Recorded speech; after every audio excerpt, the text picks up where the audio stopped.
Here's the question. How in the world can you hear God when your mind is so busy?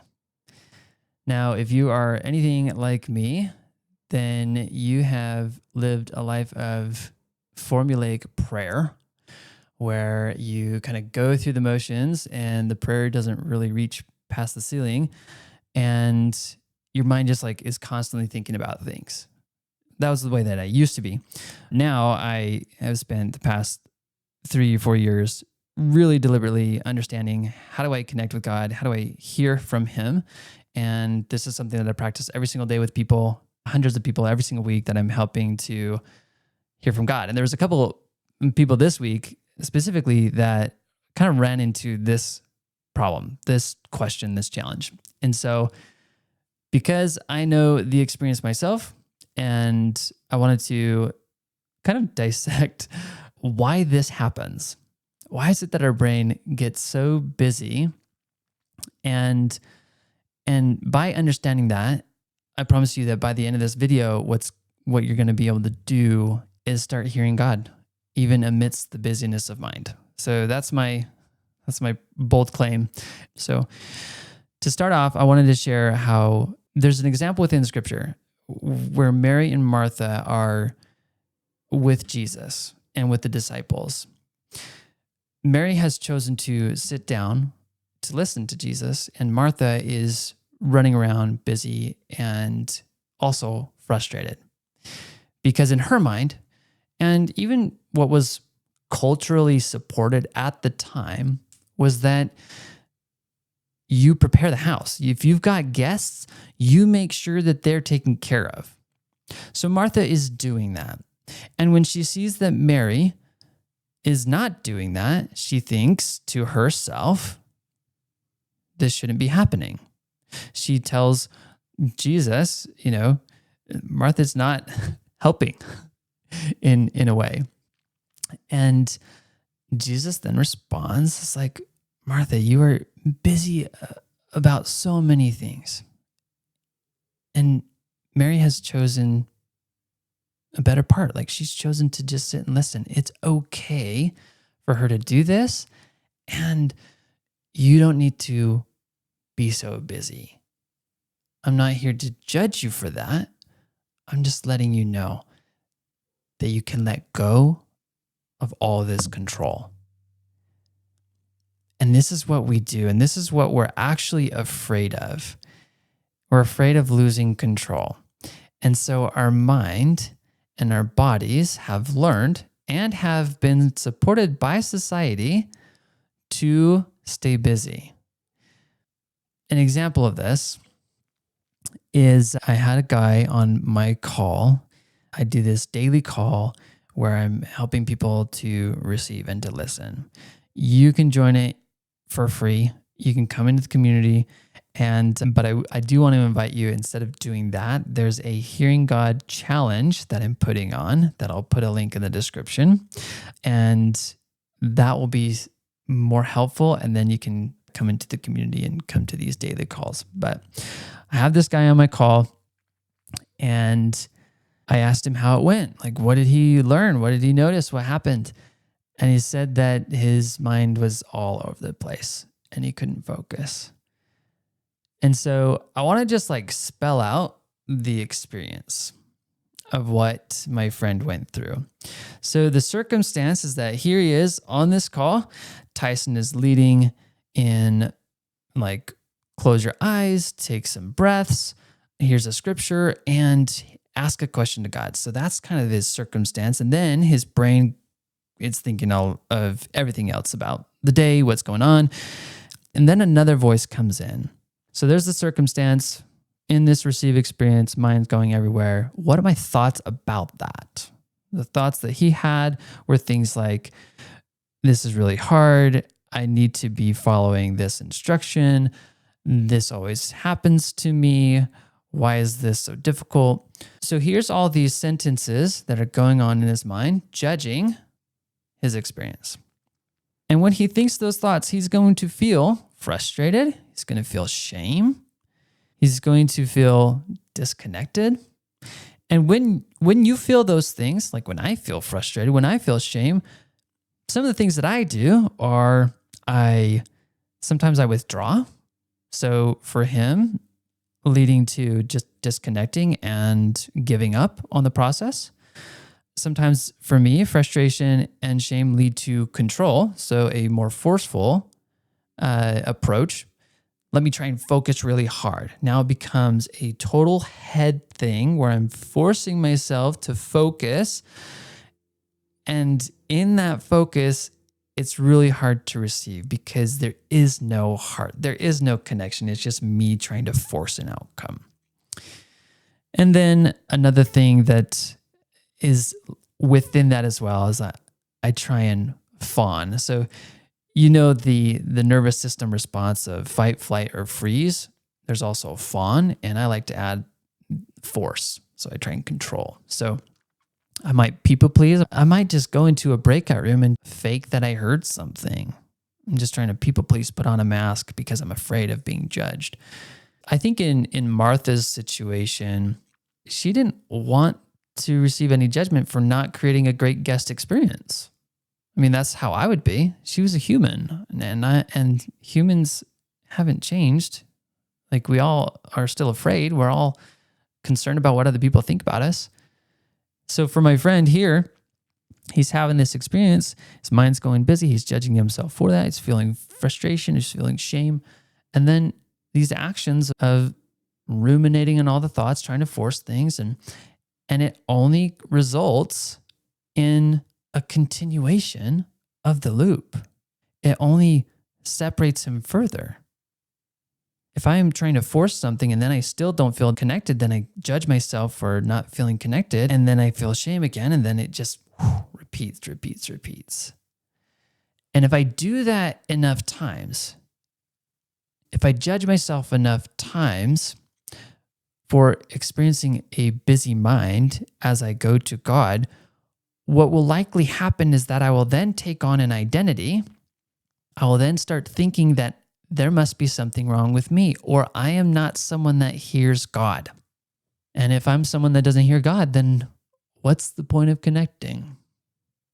So if there's anyone that you know that thinks this way, that has struggled multiple times, please share this video with them, because it's not their fault. They learned at some point in time in their life that the best way to be safe and to manage life is to overthink, is to figure things out, is to worry, is to maintain a place of fear so that you can think of all the ways to address those fears and to prevent anything bad from happening. And then you're safe. If you can prevent all bad things from happening, then you're safe. This is a societal problem. This is something that we've learned and we've taught.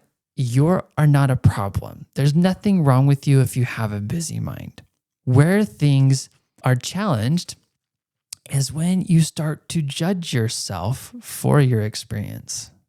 So you add on top of the hardship, shame. You add on top of the overthinking, beating yourself up, and the inner critic. And what we want to do, and part of the solution here, and part of what I received as I asked God the question, how do you work with a busy mind? Like, what do we do here? The solution is to let go of the judgment. The solution is in part to sit with your experience and to know that God is with you in it. I was just on another breakout this morning with a friend, and she said that the Lord helped her understand emotions in a way that said to her, Jesus is in emotions. He has perfect empathy for all of our emotions. He understands them, and so he's in them. He's in the frustration. He's not of it, but he's in it and wants to help you in it. It's like, here's my friend. He's experiencing shame. He's experiencing frustration. And Jesus is not only there, but he's also running to your aid. He's running to support you. He's not running away from fear. He's not running away from frustration. He's not running away from shame. He's running to it. God is not afraid of your fear. He's not afraid of your frustration. He's not afraid of your shame. He's not someone that's going to push it away.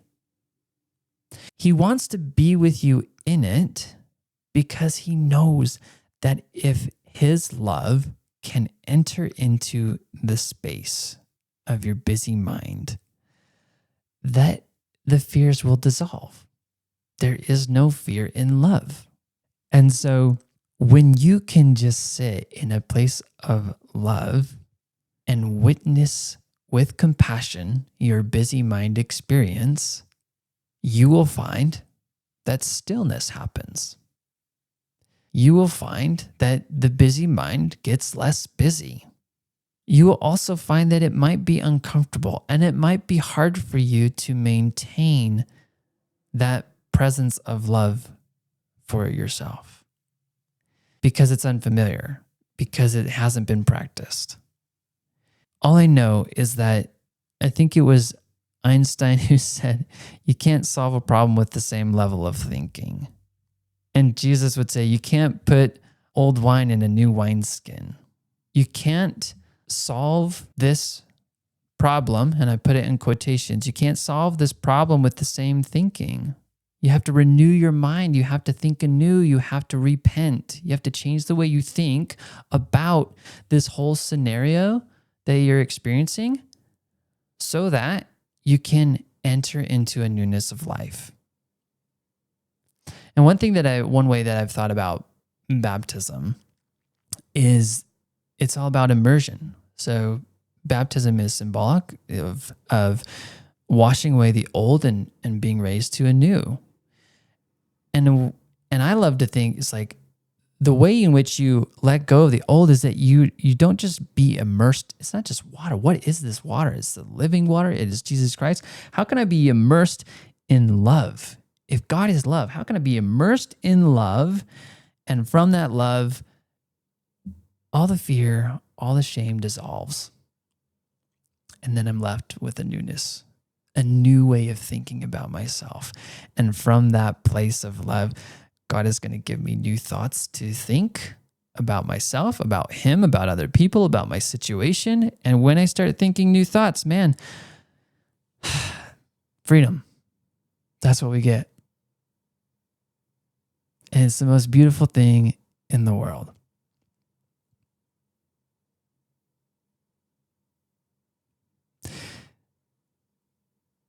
I just want to let you know that our brains are designed to protect us. Our bodies, they protect us. And so one way for you that your body may have learned is that I need to overthink this. I need to maintain a busy mind. I need to stay in a constant state of fear so that I can protect myself, so I can stay in the familiar.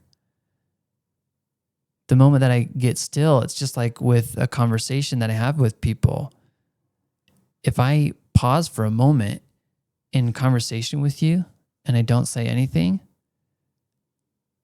things can get pretty awkward and uncomfortable because we're not used to that. And that anxiety, that fear of something needs to be said. We always need to be talking. Like that fear will come up and it will fill the space with stuff from you, from your head. Because it's afraid that if I stay in this stillness too long, it's a mystery. It's uncertain. I don't know how to deal with this. So I just invite you to know that you're human. Like, be okay with the fact that you're human and that your brain's doing a great job. So next time you start overthinking, you're just like, oh, perfect. My brain's doing its job. It's like it's trying to protect me. I'm so grateful that my brain is working perfectly. Everything is going according to plan. I enter into a space of prayer and it's doing its thing of being busy. And what if I just sat there and watched it and recognized that Jesus is right beside me, having such empathy and compassion, knowing exactly how I feel, and that he's not in a rush to change me.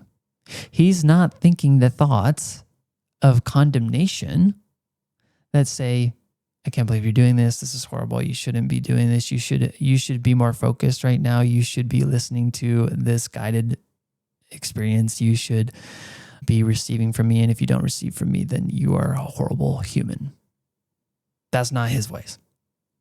That's the voice of the enemy. That's the voice of the inner critic. That's a voice that's just trying to protect you because this is all unfamiliar. And one other thing that I just invite you to do, and I'll just walk you through an experience here and now so that you can just experience this. But if you have your phone, open up your notes, or if you have a notebook down, then let's journal. Because what journaling did for me when I first started to just write out my prayers is that it helped me to focus my mind. I just wrote out what I was thinking. So for my friend, it's like, okay, so your mind's busy. Write down all your thoughts. Write down everything. And I used to be a time management coach. So I would tell people, if ever you're overwhelmed, the best thing you can do is just write out all the things that you think you need to do. Because your brain is storing all of them, and your brain is not meant to be a storer, it's meant to be a processor. So it's storing all the activities, all the actions you need to do, and then it thinks that you have to do all of them now. Like they all need to be done at the same time, which is impossible. So we get overwhelmed, overloaded, because it's not possible to do all the things at one time. So you write down what your busy mind is saying and do it in prayer form. Just like, Lord, here's what I'm thinking about. La la la la la la la la la la la. And then once it's all out, at least for me, like there's gonna be a point when your brain like stops. And for some of you that are super overthinkers, this might take 10 minutes of you just writing it all out. Let it do that. Get it all out, because the moment it's all out, it's gonna be like, I don't know what else to think about. And you can write that thought down too. I don't know what else to think about. And once you reach this point of like you've emptied the tank, you can just take a deep breath, put your hand on your heart, like focus on this area of your chest, your gut, and just say, Lord, what do you think? What do you want me to know right now? And I want you to pay attention to what comes up here versus you trying to think through something. Now, what may happen is that there's just silence. And your brain will want to judge that silence. Your brain will want to make it mean something. Oh, see, I didn't hear again. Like nothing's happening and something should be happening. Let go of all of that. Notice it. You might even write it down. It's like, well, I'm thinking that there's something wrong with me or whatever. Lord, what do you say? And if you keep going back to questioning the Lord and sitting in this place of stillness, it's my experience that you'll receive something. And you might question it. You might start to get into the questioning of, is this God? Is this me? And if it comes from a place of peace and from this place of stillness, and it produces the fruit of the Spirit, love, joy, peace, long-suffering, gentleness, goodness, faith, it invites you to do something good. If it invites you to think anew of yourself and of God or of other people, if it's something that you never thought you would say, like it isn't normal for you to think this way, just count it as God. Okay? That's my invitation. As well as for you to join the Hearing God Challenge, which I'm thinking I'm going to do at the end of every month. Don't quote me on that, but there's a link below. Check it out. It's going to be so helpful for you to just be in a place of someone that can guide you, someone that can support you with your very specific challenges. And so you come to these experiences, and what's going to happen is you're going to start listening to God. He's going to start helping you think in new ways. And when you do that, you're going to be free from fear, free from shame, free from all of it. And there's nothing more than I want than that for you. So,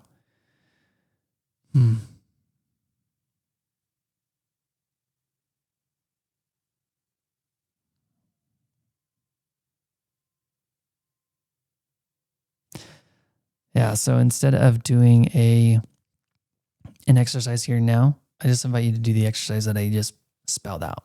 Okay. So I'm not going to go through, I'm not going to turn on some music and lead you through anything. I've got plenty of videos for that elsewhere. You can find them on my channel, but go through the activity, writing all your thoughts down in a prayer way, and then asking God a question. Just witness your thoughts without judgment. Allow Jesus to be with you in the process and see what happens. Okay? Love you guys. We'll see you later.